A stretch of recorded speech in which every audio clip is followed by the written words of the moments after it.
Okay, well, I'm just going to hit record and then I'm going to do the introduction. Okay, a very big welcome this evening to all the participants in our online meeting tonight, both on YouTube and on Zoom, and a welcome to visitors on our YouTube channel who pick up the meeting tonight. I'm really pleased to get John G4IRN to speak about the Flannan Island IOTA DXpedition coming up at the beginning of next month.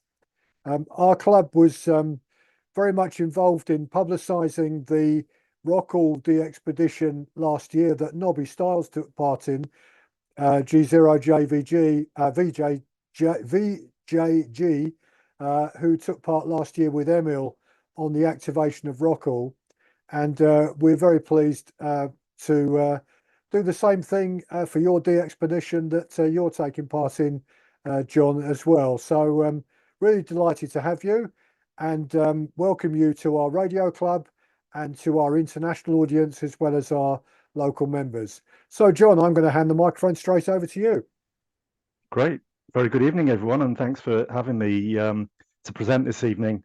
Nick, I really appreciate that. First of all, can you hear me okay? 5 and 9, okay. And I'm running two screens here, one with the main presentation and the other with the notes slide. Can you see my main presentation slide? Yeah, we can't see the notes slide. We can see your main presentation. Fantastic. Okay.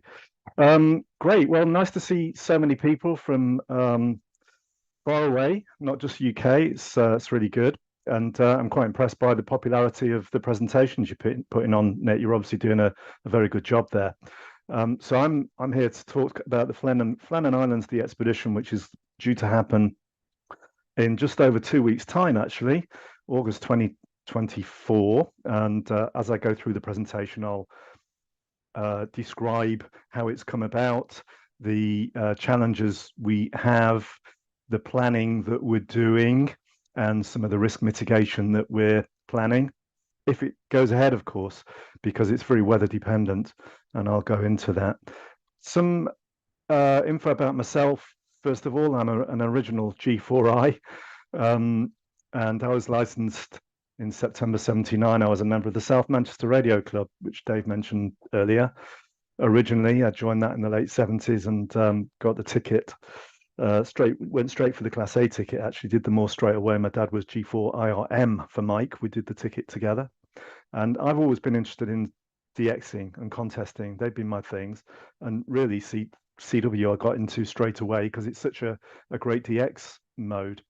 But I was out of the hobby as well after I left home, really, 1981, and then eventually got back into it some 20 years later, back in 2020, yeah, around 2001. And since then, I've done a lot of DXpeditions, a lot of contest operating, a lot of contest DXpeditioning, and yeah, still on the HF bands doing DX, mainly CW. Although other modes like FT8 have got quite popular for DXing, haven't they? I try and avoid it if I can. But now I live in Shropshire. Wife and I did live in London or southwest London for well until 4 years ago. We moved to Shropshire 4 years ago, and my station is actually a remote station. I run it over 4G. It's about 5 miles away, and got a couple of towers over there. That's another topic you might want me to talk about, Nick. That's another presentation I've got. On the contesting front, I was a referee at the World Radio Team Sport Championship in Bologna 2023 last year. And of course, looking forward to the WRTC event in the UK in 2026. And Nick, if you haven't had anyone to talk about WRTC in the UK, then I think you probably should try and publicise that as much as possible. In terms of clubs, I'm a member of various local clubs, actually, South Manchester, the Salop Amateur Radio Club in Shrewsbury, the Telford Club. I'm a member of the Eccleford Amateur Radio Society in Surrey, and I was a member of Wey Valley in Surrey as well until that folded. But yeah, fairly active on the club scene. I have a website if anyone wants to look at it at G4IRN.com that gives a lot of background on my activities and various trips that I've done. And some of you may know my call sign if you ever look at the Reverse Beacon Network or PSK Reporter.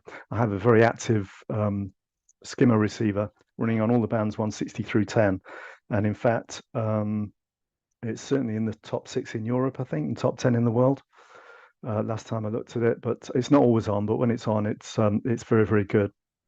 So that's me, and obviously having been around for a while and being involved in the expeditions and contesting scene and so on, I know quite a lot of people.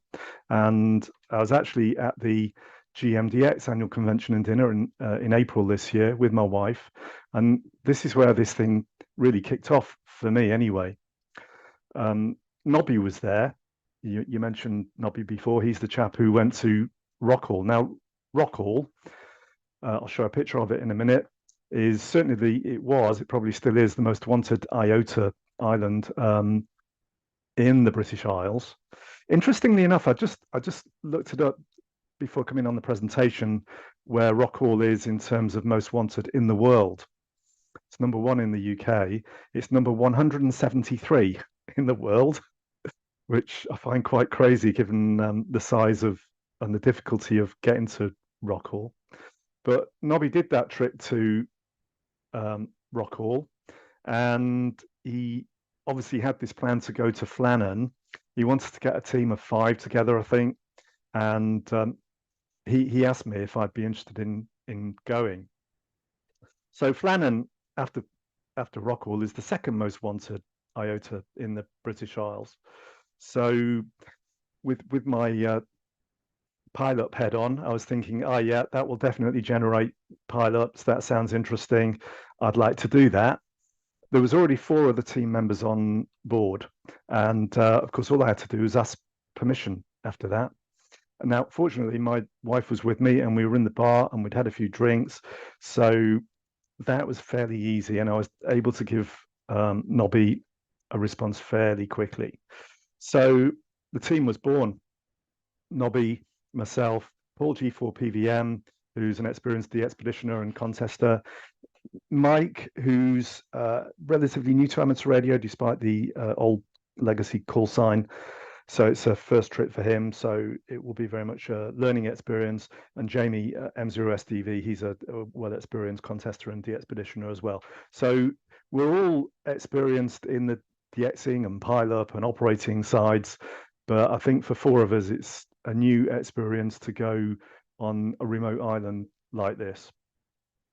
So that's where the project was sort of really initiated, and since then we've been having regular meetings, which I'll come on to as part of the planning.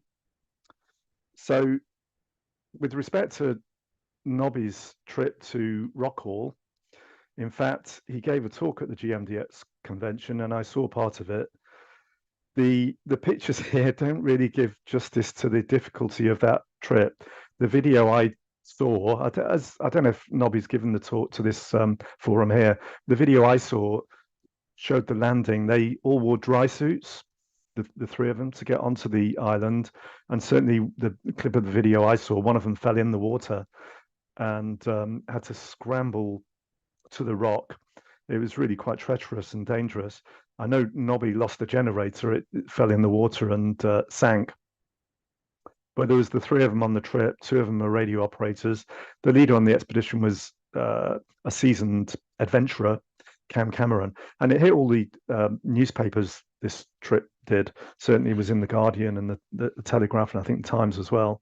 It was really quite high-profile news, and eventually, the 2 amateur radio operators did manage to land on Rockall, or 3 of them did, and operated for a few days. I worked them on a couple of bands. So it was successful in that respect, but I think they had to be evacuated off the island early, and certainly some of the equipment was left behind, and a return visit was required. It might not even have happened yet, I don't know, but certainly a return visit was required or will be required to retrieve the gear which they couldn't get off the island. They had to leave in a hurry. So this is the benchmark, if you like, of Nobby's IOTA activity. So it was, I had in the back of my mind when he asked me, well, I wonder what Flannan actually does look like. Is it anything like Rockall? Because if it's that difficult, then count me out. But I think it's going to be okay. So in terms of where the Flannan Islands are, and indeed in relation to Rockall, the map on the left there shows where Rockall is. Now that's a whole 300 kilometers out. So what's that? About 180, 190 miles out off the Isle of Lewis in the Outer Hebrides there. Flannan is only 32 kilometers, so it's about 10% of the journey, probably a couple of hours on a boat. So it's much closer to the mainland, but not without its challenges. Well, I'll describe the route up there later on. I've got a couple of photographs from of the Flannan Islands. This shows the Flannan Island group.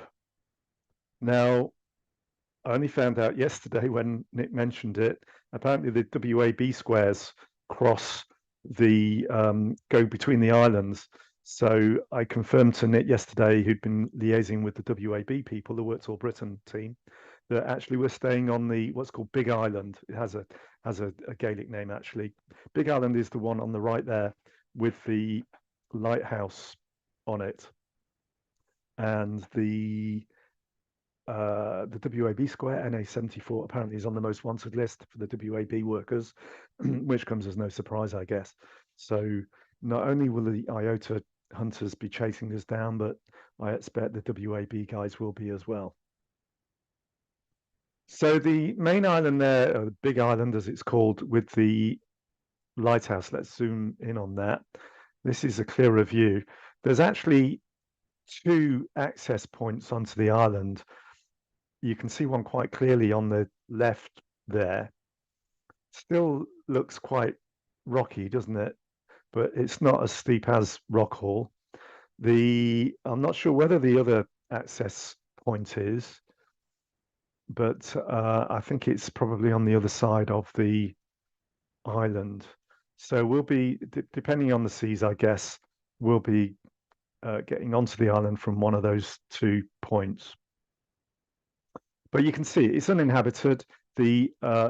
There used to be lighthouse keepers in the lighthouse, but now it's unmanned. I assume it still works as an automated lighthouse, but it's uninhabited, and we'll be there on our own for the duration of the stay. And it's 32 kilometers from civilization. So obviously that brings a few risks. In terms of some facts about the Flannan Islands, were uninhabited. Interestingly enough, in Scotland, there's a right to roam, a right to responsibly roam and wild camp in places that we haven't got that law in England. So we're using those rights to responsibly camp on the island for 3 days. That's the intention. Of course, we have to take all rubbish and litter with us and leave no footprint whatsoever, and we will do that. But it is a quirk of the Scottish law that you do have the right to do that. It's 32 kilometers west of Lewis, as I mentioned. Number 2 in UK and number 6 in Europe. That's based on the last 5 years of IOTA listings. And of course, it's going to be very weather dependent. So we're relying on the boat operator. We've hired a boat with skipper and 3 crew in total. And we'll be relying on their knowledge of the islands, their locals, and those waters to determine whether we'll be able to land or not. Now, of course, landing is one thing. We also need to be able to we also need to be able to exit in calm weather. So yeah, we'll be needing that favorable weather window.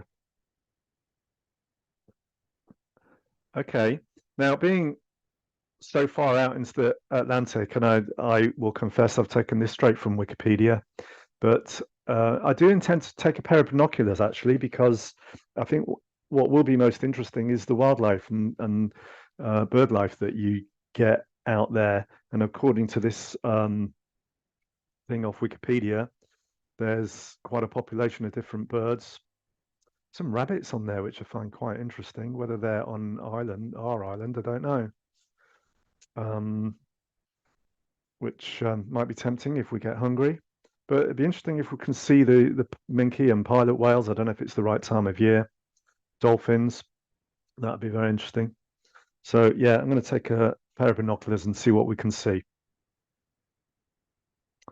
Now there is a bit of a mystery surrounding the Flannan Islands in that when the lighthouse was manned back, well, over 100 years ago, 3 lighthouse keepers mysteriously vanished, and no one knows whatever happened to them.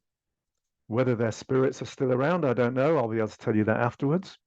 But yeah, it's a bit of a mystery. And the conclusion that was drawn at the time was that they must have been swept away to sea. But yeah, shrouded in mystery. And you can see the lighthouse there looks like it's probably still used. It's got what looks like some solar panels or something there. But we did ask the Scottish Lighthouse Association, I forget its exact name, if we could have access to the accommodation there, and they said no, so we won't go near it.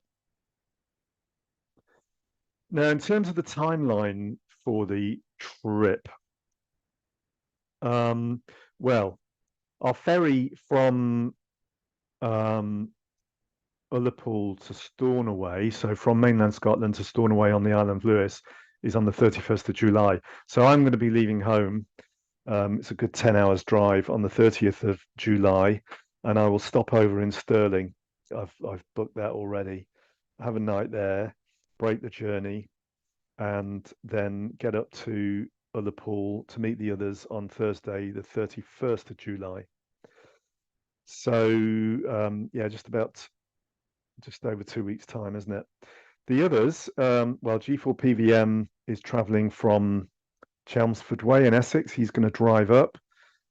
Nobby, he lives in South London. He will be flying up to Edinburgh, I think, where Mike's going to meet him. Mike lives in Scotland. Nobby's already dropped off all his stuff with Paul, who's driving up from Chelmsford, so he'll be bringing Nobby's stuff up. I'll be bringing my car up, and then Jamie can't leave. He couldn't get time off on the 30th. He lives in Birmingham, so he's going to drive from Birmingham to Ullapool on the 31st with an early start and meet us up there. So we're all going to meet in Ullapool on the 31st of July and take the 5:30 p.m. ferry from Ullapool to Stornoway. Takes just about, what, 2.5 hours. And then we've got a B&B booked in Stornoway. Actually, it was quite difficult to get accommodation in Stornoway. In fact, we had to, we were a bit concerned about booking on the ferry because obviously this time of year, the Outer Hebrides are quite popular. So, but we did manage to get on the ferry okay. So we're taking 3 cars over and a trailer on the ferry. One of the cars will be left in Ullapool. And we've actually managed to get a B&B booked in Stornoway for 1 night. And again, that's quite difficult, but we had some inside local knowledge there, which helped us, which was good. So we stop over that night in Stornoway. And then on the 1st of August, we will drive to, I don't know how you pronounce it. It's a Gaelic word, Maiveg. Maybe one of the Scottish on the call can help me there. But we drive. That's on where the map is there on the left-hand side of Lewis, and there's a harbour there, and we're meeting with the charter boat there. A decision will be made there and then whether we're going to make the sailing that day or not. And if we can, we will. If we can't, then we're going to have to camp or something over that side of the island and wait till the next day because we have a contingency sail day on the 2nd of August. Saturday, the 2nd of August is our contingency sail day. If we don't make it that day, then the trip's cancelled and we will stay on Lewis in a campsite. We'll still get on the radio, but obviously it will be a different IOTA. It won't be so rare. And we'll just stay on Lewis for a few days. If we do get out to Flannan on either the 1st or the 2nd of August, then the plan is to return on the 4th. So the best case scenarios that we have 3 days out there. Worst case is that we have no time out there, and the compromise will be that it will be a shorter trip, either because we've got to sail out early or we've got to sail back early. So out on the 1st, return on the 4th to Lewis will be the ideal scenario. And actually, we could have 4 days out there. I suppose if we get to go out there on the 1st and use our contingency day for return, then that's 4 days out there, isn't it? And then more or less straight back from this next day, back from Stornoway to Ullapool. We're back on an early ferry. I've opted to, I don't know how tired we'll be if we've been on the island and we've been operating all night. So I've opted to stay in Stirling again on the way back so that I don't have to drive all the way back feeling tired. And then hopefully by 7th of August, I'll be fully refreshed and back home in Shrewsbury. So going to be away from home for just over a week in total. And that's the timeline of the trip. So in terms of, when we get there and the operating, well, our plans, we've assumed 3 nights, could be 4, could be less. We are taking we're taking 4 radios actually, but we're hoping to have 3 radios on the air. We're not taking any linear amplifiers or anything. We're just taking 3 generators of the, the suitcase Honda EU10 variety, that kind of thing. Fuel will be provided by the boat operator. Nobby's one of the group have used the boat operator before, I think, to go to St Kilda, and he brings a big fuel container along. So we'll be able to use that. He'll put it on the island for us, we hope. So we're going to have 3 100-watt stations. We've decided absolutely no FT8 because we all think it's bad for amateur radio, and we're all SSB and CW ops anyway. We'll be taking spider poles, 12-meter spider poles, and the plan is that we'll probably use dipoles or maybe doublets with ATUs because they'll be easier to move from band to band. But just wire antennas, horizontal antennas, we think, because we're not completely or immediately next to the sea or within half a wavelength, we'd be better off with horizontal antennas, plus it being a rocky surface as well, not being very conductive. That's another good reason for going horizontal. So we're using dipoles. We'll operate from 40 meters up to 10, possibly some 6 meters as well. For logging, we'll use wind testing DXpedition mode, and we have a QSL manager who's M0OXO. The QIZ.com site has been updated with the MM0 UKI details as well, so everything's on there. So our plans have been, we've been having regular meetings on Zoom, and we've created a spreadsheet, in fact a number of spreadsheets with things like the contact details for everyone involved. And that's not just as operators, but that's people like Nick, who will be doing the piloting for us. All our home phone numbers and next of kin, so that anyone can be contacted in an emergency. We've got the number for the Coast Guard, the harbour operators, the boat operators. So we've got a contact sheet with absolutely every contact that we might need on there. We've got a finances spreadsheet where we're managing the finances, so we're all paying equal amounts into the cost of the effort, and managing that on a spreadsheet. There's a kit list, so a big long list of all the equipment that we'll need, and the columns for each operator who will be taking what. So it's all being planned quite carefully and down to minimum absolute, or rather maximum detail. So, you know, nothing even down to, you know, screwdrivers and spanners. We know exactly what everyone is bringing. So in terms of the logistics and some comfort as well, as I mentioned, 300 generators, petrol supplied by the boat charter company. So we're hoping, we reckon probably around 50 litres of petrol. We know how much petrol the Honda generators take over a 24-hour period. So we reckon about between 50 and 60 litres we think we can get away with. We'll all be bringing our own water, and of course that's quite important when there's no fresh water around. We're reckoning on around 5 litres per person per day, and that will be for, you know, cooking, drinking, washing, hygiene, etc. We're all bringing our own food. In fact, I was looking at the dehydrated food packets that you can buy today. Someone's recommended Mountain House food, which I was looking at today. It's quite expensive, about £7 for a sachet, but there looks to be some, well, the pictures look good anyway. There looks to be some good tasty meals on there. How tasty they'll be in practice, I don't know. Of course, we're not taking any alcohol. When we land, there are some very steep steps. I mean, the original access was made for the lighthouse keepers, of course, and there are some very steep steps to get up. So we're trying to get away with the minimum equipment we can have, but still we've got to be mindful of the necessities and the what if scenarios.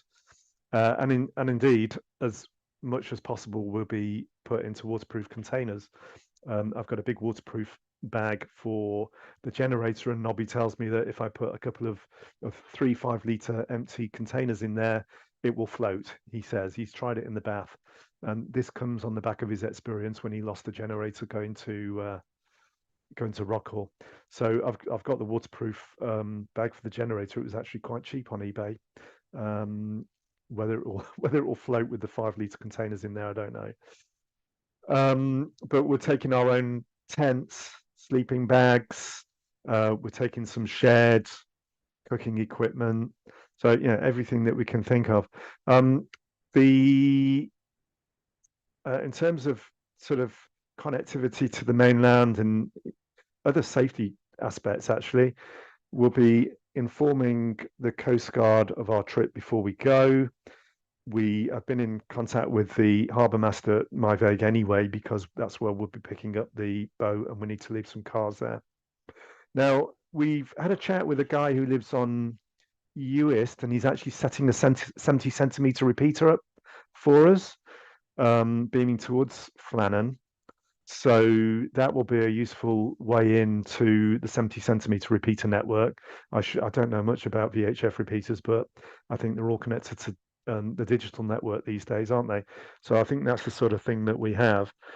I'm hoping that we might have 4G coverage from Lewis. Now, I've got a couple of friends who hams actually work in the telecoms industry, and one of them actually contacted his mate in the Home Office who deals with telecoms issues to look at their 4G coverage maps and software that they use, and they reckon that I'll be able to get EE coverage from Lewis on Flannan over the 32 kilometers. Now, I have got one of those MiFi 4G MiFi router type things, which I will take with me. So if we can get that 4G coverage, then we will have internet access, and hopefully put the logs onto Club Log, but, you know, more importantly, also have, you know, WhatsApp and email access as well, so that we can keep in contact with people.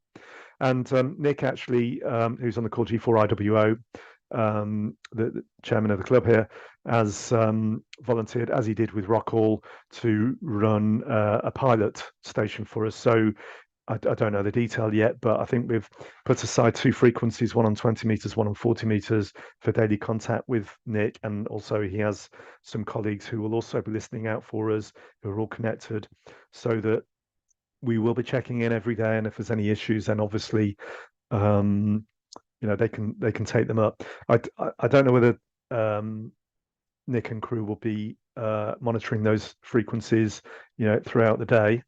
It'd be nice if they are, just in case anything does crop up and we need emergency contact. But touch wood, everything will be okay. I think the really risky parts are landing and departing the island, and as long as the boat skipper is happy with that, then we'll be happy with that. And it's actually not unusual for groups of tourists to land on Flannan.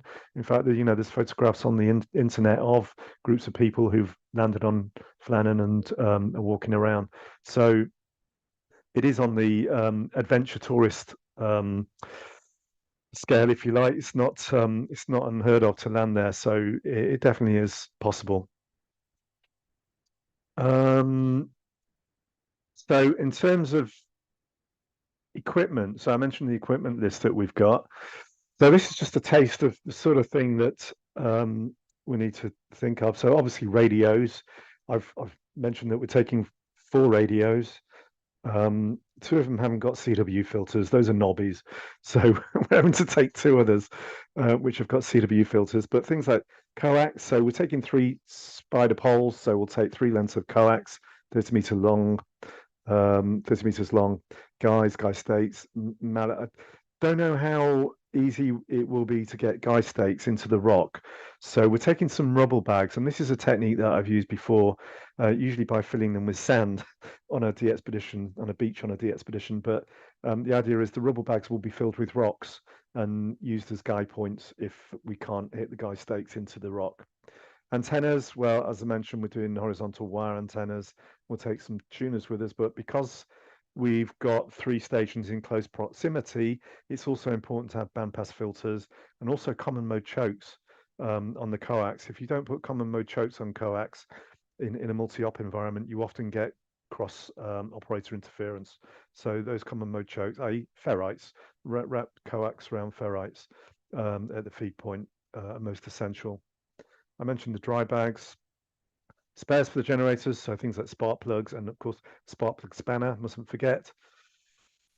Tables, well, I'm hoping we'll get away with just 1 operating table, but it's one of the heavier items that will be going onto the island along with the generators. And, of course, chairs, we need to be comfortable while we're operating. These are in no particular order, these things on here, as you can see, but the funnel for filling the generators, lighting. The 2-meter handhelds will actually be Bofengs with 70 centimeters as well. So we're hoping to have access to the repeater that I mentioned that's been set up for us. 4G router, laptops for logging, mains extension leads, probably again with more filtering from the generators. Router, we all need to take headsets. The SSB ops will need PTT foot switchers. The CW ops will need paddles. We're taking some fuel canisters. Of course, we'll need various tools and accessories like plugs and fuses. John earlier from Telford mentioned the mosquitoes. Well, yeah, we're taking mosquito spray. We've also got the netting that you can put over your head, over your hat, that protects your face and your neck. And we'll all be wearing long sleeve shirts and long trousers. Although midges are a problem in Scotland, we really don't know how much of a problem it will be on Flannan. I mean, it's probably windier on Flannan, so maybe there's no mosquitoes, but we don't know. We're not going to take any risks. Water, mentioned that. Obviously the food, we'll be desperate for a pint after all this, but we're not taking any beer or alcohol with us for obvious reasons, safety reasons. The tents, we can't operate from within the lighthouse itself, so in fact we're not supposed to go near it, but we probably will put an operating canopy up against it where we can shelter ourselves, and we've got some like tent poles to put the canopy on. Soldering iron, solder, multimeter, antenna analyzer, taking a small step ladder. I can't remember why, but it's on the list. One of the guys, Mike, GM5AUG, he has a marine band license, so he's going to take a couple of marine band radios, which of course is more for the contingency situation should we need them, but also it might be useful for talking to the skipper on the boat, I guess. centimeter Yagi, which hopefully will connect to the Baofengs. First aid kit. In fact, one of our crew is a police officer, so he'll have had the training, and he's getting a first aid kit from work. When we're on the boat, we'll need life jackets. We did wonder at one stage whether we'd need, we did discuss whether we'd need dry suits or wetsuits for the landing, but I think we decided that if we needed them, then we shouldn't be landing, unless we can land safely in the dry with what we're wearing for the journey, then we probably shouldn't be landing. But obviously we do need life jackets, and we will be taking helmets, especially if we're climbing up the fairly steep rock face. We don't know if there's any loose rocks or whatever. We're hoping also it'll be fairly light throughout the night at this time of year, but we'll take torches, taking all our personal effects, and of course a spade might be important, you never know, so we'll take one of those as well. But yeah, we tried to think of everything, and that's not all the stuff on there, but that's a lot of the stuff that we'll be taking. And as I said, in the planning meetings that we've been going through everything that we possibly might need, all the what if scenarios, sort of risk analysis and mitigation, and all that kind of thing. So it's been quite thorough. It's not something that we're taking lightly in terms of the risks involved. And of course, yeah, there'll be in fact, Nick, all of us, Nick, will be leaving your phone number with our better halves at home, just in case there's any issues. And we'll be giving you our contact list as well of all our emergency contacts. So in terms of finances on this trip, so just to give you an idea of what these things can cost. Oops, it's the wrong mouse. We're having to pay £4,000 for the boat, and of course I've got a couple of I've got three hotel nights as well. One on the way up, one in Stornoway, and one on the way back. There's the ferry in peak season, so it's probably just less than £1,000 per op. There's 5 ops, so do the maths. But yeah, when we add up all the other costs, it probably is about £1,000 each. But we are very, very grateful for sponsorship from the RSGB DXpedition Fund, from GMDX, where the idea was spawned in the first place, and to CDXC, the UK DX Foundation. I noticed at least one, maybe 2 members of that on here this evening. So yeah, we're very grateful to them, and of course it all helps. These organizations will only pay up if we manage to do some successful QSOs from the island, but a bonus is that if we don't sail out to the island, then we don't have to pay the £4,000. So if we do get there, then the costs will rack up, but we do have some help, which is great. Of course, it all helps. So of course, still in the planning stages at the moment, so there's no pictures I can show you of how it went. Maybe I need to come back after the event if it happens. Judging by the weather, I haven't looked at the weather up there yet. It's probably a bit too far out, so I don't know what it will be like in the next couple of weeks' time, whether we do have a good chance of getting over or not. But if we do, it'll be fun to come back and I can tell you all about it. But for now, that's more or less all I can say, really. But I will certainly take any questions about the planning or our operation, what we're intending to do. Happy to answer any questions the best I can. Brilliant. Thank you very much, John. That was a really interesting discussion there, and some very, very good points you made. Just to add to the link between yourselves and Rockall, through Nobby, of course, but Emil Bergman, DL8JJ, who was the other radio ham participating in Rockall, made the point that having meetings like this before a DXpedition, so getting you to talk tonight, John, is really useful, because we'll obviously publicize the video of your talk, and it just helps build interest in what you're doing and hopefully creates an atmosphere as we manage to generate for Rockall, that will ensure that you get those pile-ups that you're all so much looking forward to on CW and on sideband. And I can confirm today we've done all that work you talked about with Nobby, exchanging all the information, setting up the exact times and a few contingency operating times as well into the calendar of contacts.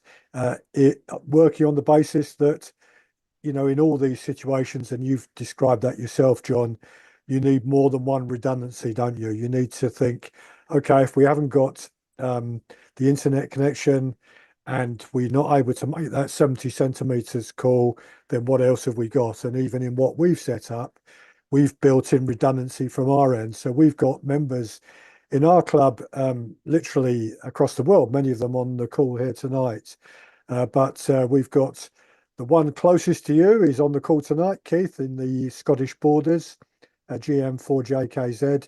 He's going to be one of the participants we've got in a little group of 5 of us going right the way down to Loughborough in the East Midlands. Phil, G4 CDI is on the call tonight, down to Phil and in between, so that we're going to monitor the call from Nobby at the same time, and we're going to work out between us which of us is going to call back depending on how strong the signal is.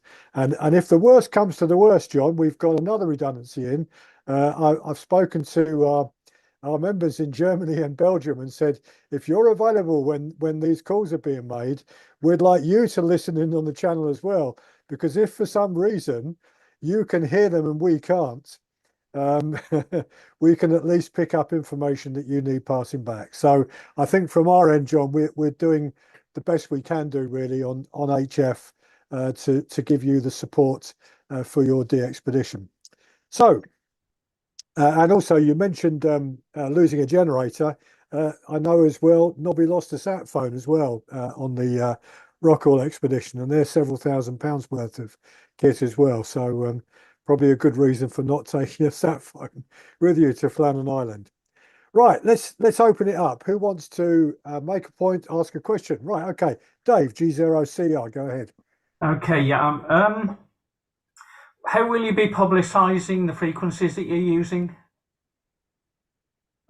Well, I'm not a great fan of publicising frequencies in advance because we have no divine right to any particular frequency. Oh, on the day. And yeah, I mean, certainly, I think the thing to do is watch the DX cluster. And on CW, we will be spotted by the RBN, of course.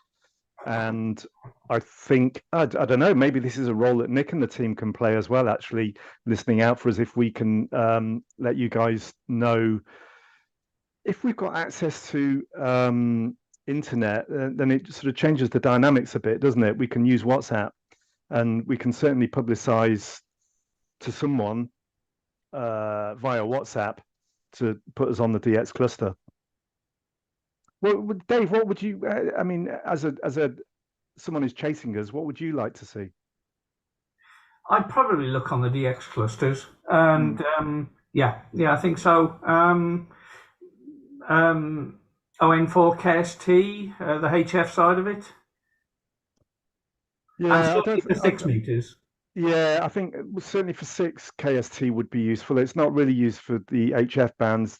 It is used at LF, but yeah, I think the cluster is the best place to look out. Thank you. Cheers, John. Thank you, Dave. Yeah, Stephen Milner. Microphone. You're on mute, Stephen. You're on mute. You need to unmute yourself. Yeah. What wattage will you be using on the generators? Okay, so the generators are rated at 1,000 watts, but our radios are 100 watt radios. So yeah, they probably use about 170 watts in total, don't they? I guess is that the sort of thing you were looking for? Yeah, I mean, yeah. We have LED lighting as well, so if we need it at night, and we're taking Calagas cookers. So actually, we're thinking we can probably we're taking 3 generators, but we're thinking we can probably share at least 2 stations off 1 generator. and we'll have a redundant generator, hopefully. Thank you. Thank you, Stephen.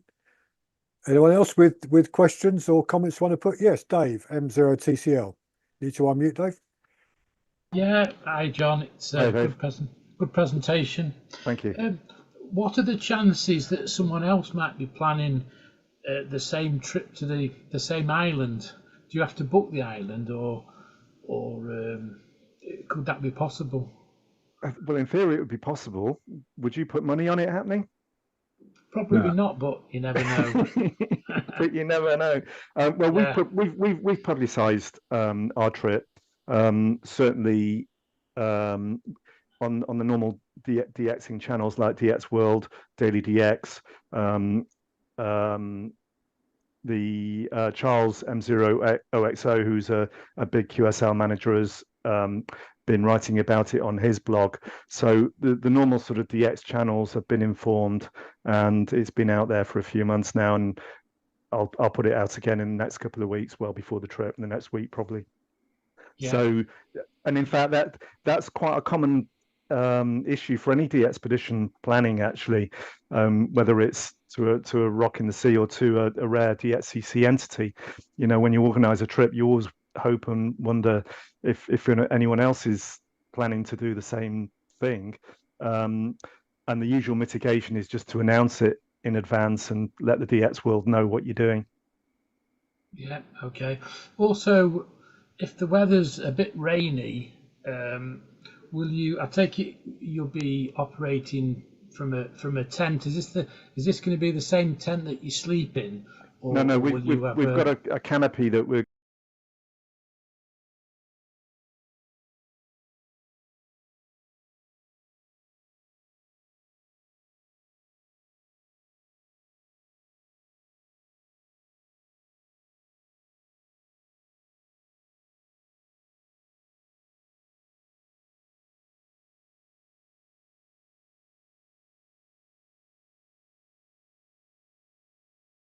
So that'll be separate from the tents we're sleeping in. If it's raining, it'll be a bloody nuisance, but we're taking, all our waterproof gear and stuff. It won't be very pleasant, I'm sure. But the main determining factor on whether we go or not will be the sea state. Yeah. Also, several months ago, I watched a film, maybe on Netflix or Amazon, and it was about 3 lighthouse keepers that went missing on an island. I assume it's the same island. Sounds like so it. I was wondering if you've watched this film, I'd like because to see it. I'm sure it shows access to where the boat landed. Okay, can you remember what the film was? No. Drop me an email. Have a think about it and drop me an email. I will do. Yeah. All right, thanks, Dave. Okay, thanks very much. Okay, thanks very much, Dave. Who else would like to ask a question, make any comments? Please fire away. Wave at me. Yeah, can I just make one point to you, John? And Brian, G0VJG is on the call tonight. And Brian, I know, has been a very, very active and long-standing participant in Work Tool Britain. And I'm very grateful, as I know John will be as well, to Brian for pointing us in the correct locator, WAB square, for the DXpedition on the particular island that you're going to be on. And so I'm very much hoping that there will be a lot of interest, John, in your contact, from particularly on 40 meters from Brian. You've got a very active group, isn't there, on WAB, meeting every day on the air, and they'll be interested. I don't know if you want to make a comment yourself. Brian, you need to unmute. There we go. Yes, okay. Well, when I saw where they announced the WAB, I'm glad you weren't going there. It's in the middle of the Atlantic somewhere, and there's nothing there. So Okay. and that started me looking to see where you were going. I tell you what, And, Brian, it was me who came up with that WAB square because I haven't found a straightforward way of determining WAB square apart from going to streetmap.co.uk and working out, trying to work out from the, you know, the what do they call it, the Easterlings and the the coordinates. As what you could do with is a map like the QRA maps that you get for the locator squares that shows you what the WAB squares are across the UK. That would be really useful. yeah, there are actually there are maps now and overlays on Google World, I believe. Okay. I'm not entirely just sure on that part of it because well, I'm a little bit out of touch now. It's some 10 years since I was really involved in WAB, past president, and there we go. But water under the bridge. And Okay, well, I've done one or two. Thanks for the correction. I've done one or two DXpeditions as well, but there we go. Right. Well, yeah, no, thanks for the information that you provided. And I mean, obviously, we will be active on 40 meters SSB. And we'll be working split operation. So if any of your WAB crowd do want to call in, you know, we'll follow the instructions of the operator at the time, and we'll try and get through as many of them as possible. Yeah, I'm sure there will be. It's one that's never been activated, I don't think, for WAB. So I'm pretty sure that once the word gets around, there'll be people there, and they'll certainly want to work you. That's if they get the chance with the pile-ups high. Yeah, well, I think it would be good for us to give focus to 40 meters SSB because there will be a lot of UK interest. So, and indeed European interest. So, it's 40 meters is the kind of band we could probably be running 24 hours a day and have plenty of traffic. Well, that'd be very nice. Okay, good luck with it, and I hope the weather's favourable for you. Yeah, thank you very much, Brian. And Nick, can I just say thank you to you and your band of volunteers for doing what you're doing and helping out on the support side, because obviously we really hope it's not needed, but you know, it's great to have that safety net and have you guys watching our backs while we're out there. So thanks to everyone who's involved in that. Really appreciate it. No problem at all. Dave, G0CI, had your hand up again. Yeah. You've just gone on mute, Dave. You've muted, Dave. You were up muted, and you. Yeah. That film's called The Vanishing, and I think Peter 20SQL. I think he did some programming to find the WAB square, so he might be worth looking him up. Okay, I know that call sign. You know, Peter. Yeah. Thanks. 2M0, I think now. Okay. Thanks. Was he the guy who did Cloud Log? Yeah. No. Okay. He did the installable logging that runs on a PHP on a Pi. Okay. All right. Yeah. Thanks, Dave. Okay. Thank you, Dave. Have we got any other questions to John that anyone else would like to fire away with? Feel free. Yes, David. Yeah, the other Dave again. Go ahead, Dave. I was just going to say, did you get what the other Dave said about the film called The Vanishing? The Vanishing. Yeah, I've made a note of that. Is it one of those films that I should watch before or watch after? I think it's one to, John. I think it's one to watch afterwards. To be I think so. It might be better watching it afterwards. Yeah. It's The Vanishing. Yeah. It was made in 2018. Okay.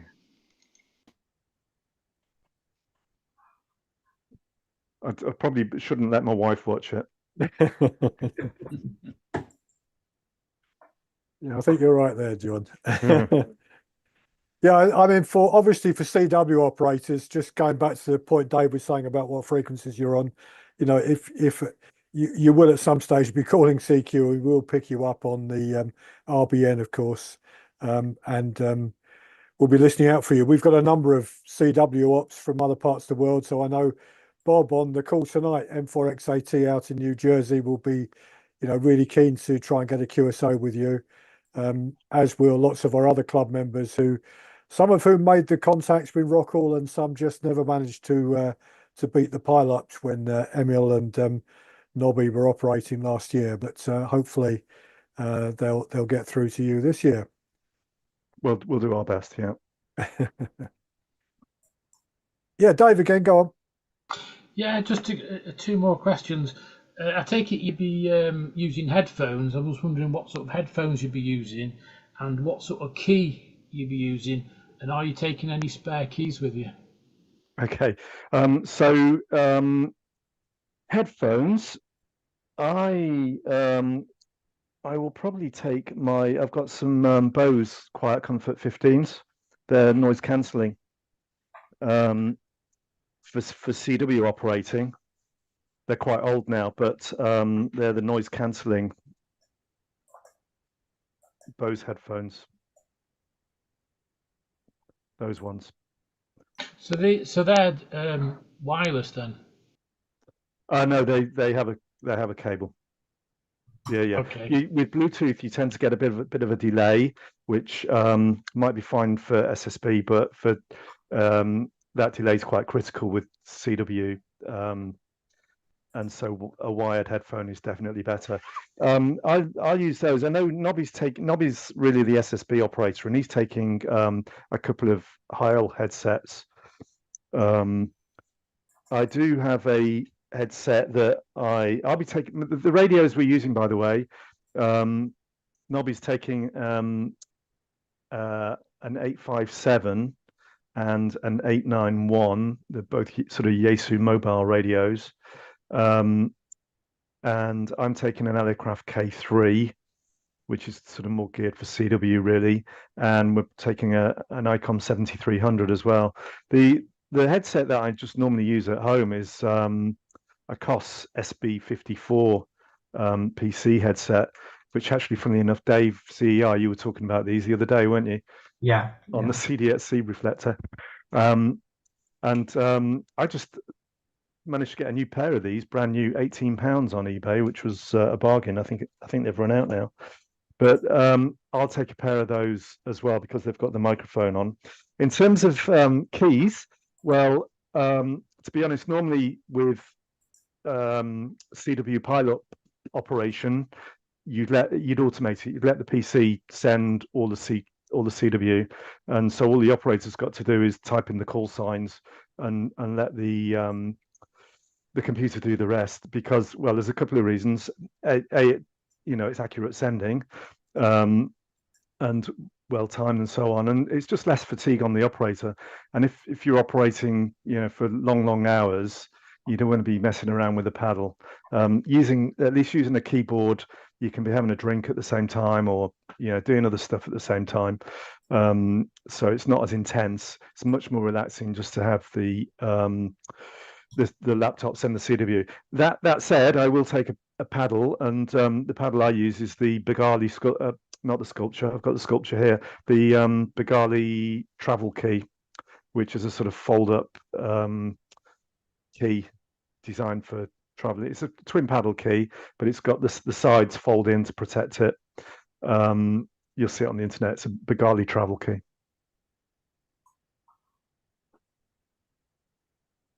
Thank you for that, John. Everyone's always fascinated with what equipment people are taking.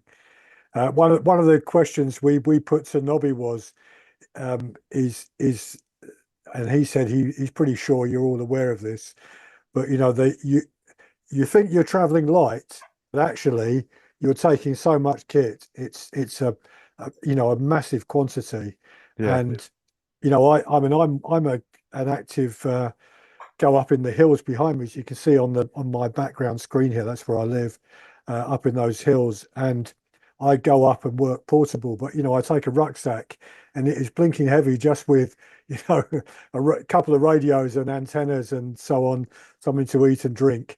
You guys are taking a lot more than that, and it's going to take you, however good that path is, the boat lands to the top. It's going to take you some time to just get all the kit to the top, apart from getting it all set up.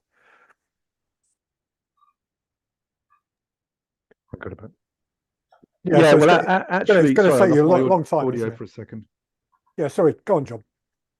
Can you hear me okay? My audio Yeah, just yeah, dropped yeah. out. Yeah, good. Okay, no, beginning of June, I had, in fact, regularly at the beginning of June, I do the National Field Day CW event, and my packing list for this is almost the same as going to field day. Yeah, tent, radio, laptop, all the food and stuff. So it's like a field day event, but with the added risks and dangers, basically, that have to be mitigated with things like the 77's kit and the Yagi and the 4G kit as well. Yep. Okay. Anyone else got any questions or comments to make before we kind of finish for the evening, really? If we've got no one else, John, I'd very much like to thank you for sparing the time tonight and coming in and giving, you know, a great little presentation about your preparation, where you're going and what you're doing. It's very much appreciated. So John, we really hope the DXpedition goes well. I hope that our HF links work fine. I'm sure they will do, and we'll be able to act as we need to for you or on behalf of you as is required. And the point that Dave was making earlier reminded me of Rockall last year, that I got bombarded worldwide, in fact, by amateurs who were complaining about they're on at the wrong times. They should be on this band at this time. And we heard you and they've gone. Can you make contact with them to make sure that they're listening out for Japan at 3 o'clock on such and such a day? And obviously I'm unable to do that from here. That would be impossible. Even if we had instantaneous daytime and evening contact with you, John, we couldn't do that with operators around the world. But people's expectations of what they think we can do and get you to do is sometimes beyond what is really possible. I'm sure you'll appreciate that. Well, just on that point, actually, I mean, big DXpeditions that seek sponsorship from DX foundations worldwide, I tend to think that they do have a bit of an obligation, at least, to play to those audiences, where the money's coming from. And we do have sponsorship, as I said, from 3 UK organisations. So I think there is an inherent well, there's not an obligation, but I think that we ought to give some time to those areas that are providing sponsorship. But effectively, at the end of the day, we're doing this for our own fun. And while it would be nice to give everyone throughout the world a contact, you know, we're making the rules, really. So, you know, and we're doing it for our pleasure and our fun. So, and we're only there for 3 days, so someone is going to be left unhappy, unfortunately. Yeah, that is true. But I mean, you know, if you can achieve the QSO rate that you know, Emil and Nobby managed on Rockall, you'll be doing a fantastic job for a longer period of time than they were there. So that will be brilliant, John. And I think on behalf of our club and radio amateurs across the UK and the world really interested in DXpeditions, you know, I'd like to wish you all success. I hope it goes really well, and I hope you have, as you said, I hope you have great fun, and I'm sure we'll have great fun as individual radio amateurs in listening out for you and seeing how you're getting on. So can we show our appreciation to John for a great talk? Thank you very much. Thank you. No, I really appreciate it. It's been a pleasure giving the talk. Okay, thank you very much. I'm going to wish everyone who's been watching this, if you're watching this before they go away, then I hope you make that contact with MM0 UKI whilst they're in Flannan Isles on the beginning of August, possibly the 1st or 2nd of August for 2 or 3 days. Listen out for them. Look out for the DX clusters. I will post information when I get it on the IOTA Facebook groups, Amateur Radio UK, Facebook, on Twitter and so on. So do look out for those channels as well for any up-to-date information. So on that, I'm going to stop recording and wish everyone a very pleasant evening. Good night. Thank you very much. All the best. Nick, can I have a quick word with you before after this meeting? What's the best way to do that? Yeah, you can do. Yeah, well, two ways. If you just hold on a second, what I'll do in a second, because we've got people here tonight